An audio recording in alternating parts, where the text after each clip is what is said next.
Samar Vice Governor Angelica Gomez is proud to showcase how easy it is to travel now to Calbayog. Gomez posted this photo on Facebook, sharing her experience traveling back home.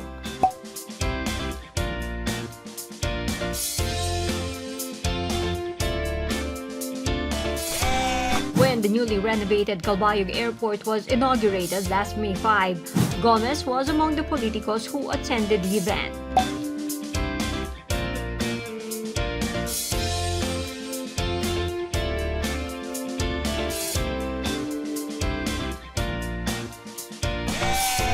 From 76 passengers, the new Calbayog Airport Passenger Terminal building can now accommodate 450 travelers.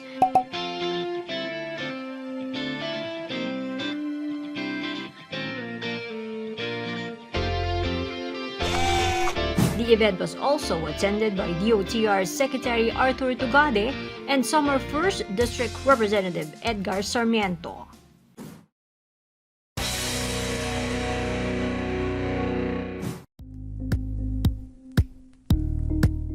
Thank you for watching Politico TV. Please like and subscribe to our channel for more videos.